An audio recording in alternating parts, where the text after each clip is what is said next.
Hello friends, आज का हमारा टॉपिक है symbols used in circuit diagram. So first, sources of current. So there are many sources of current like AC and DC. We know that AC current and DC current. Suppose we are talking about AC current. So sources are generator, turbine, windmill. These are the sources of AC current, right?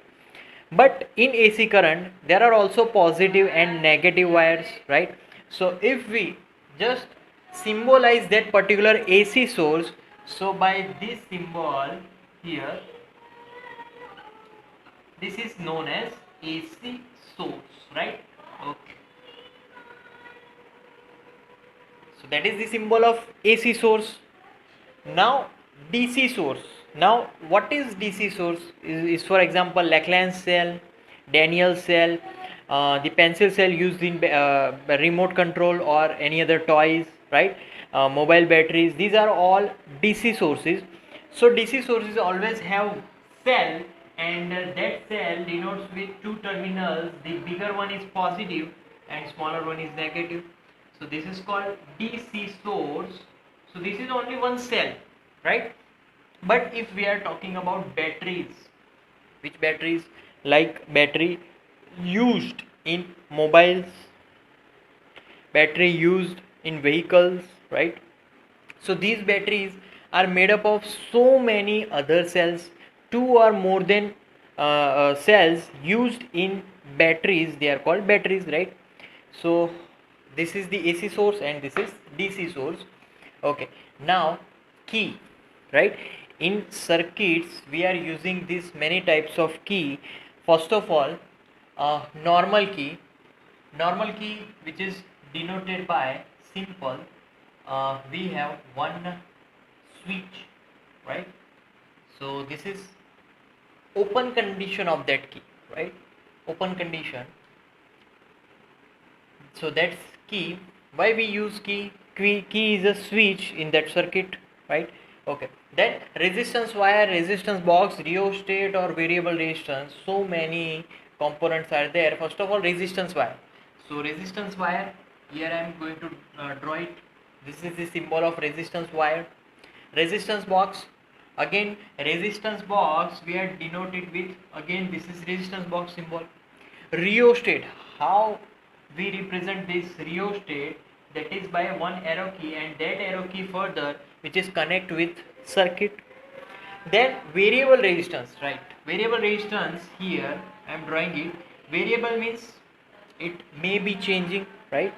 So it can change, so that's why I have to draw arrow key on that particular symbol. Then ammeter, why we use the ammeter? First of all, why we use this resistance box, resistance wire, variable resistance? So to increase or decrease, for variable resistance, to increase or decrease resistance, why we use resistances? To find potential difference, right? So resistance used in that circuit to find potential difference, as well as these resistances just resist the current which are passing through the circuit, right? Then ammeter.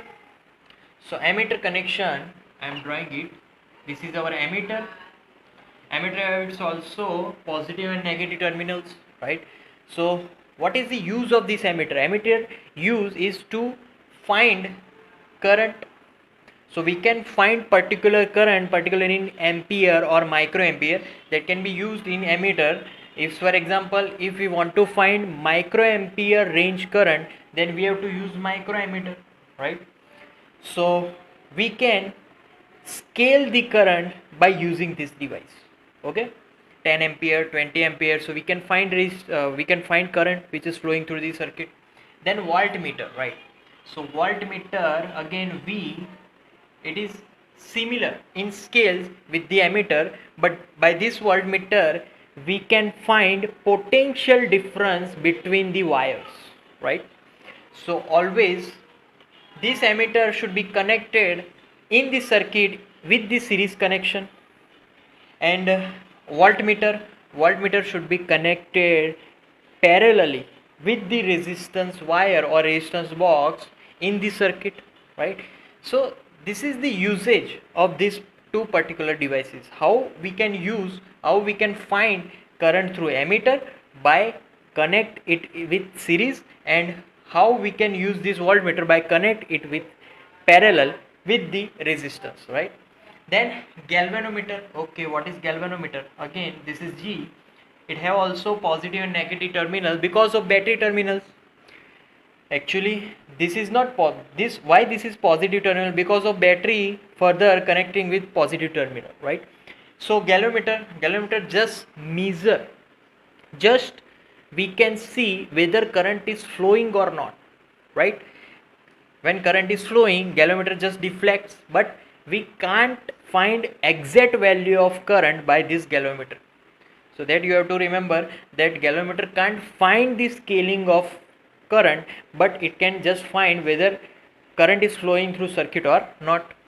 Then load is the one type of resistance, so we have to derive with resistance wire.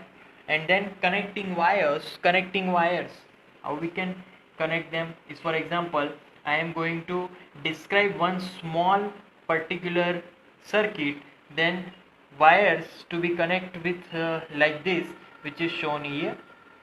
So these are the connecting wires, right? Apart from this resistance and voltmeter, all the lines are representation of the wires, right? So that's the symbol used in circuit diagrams. So these are the symbol, we represent it in the exam as well as any written work, right? So that's it for today, right? Thank you.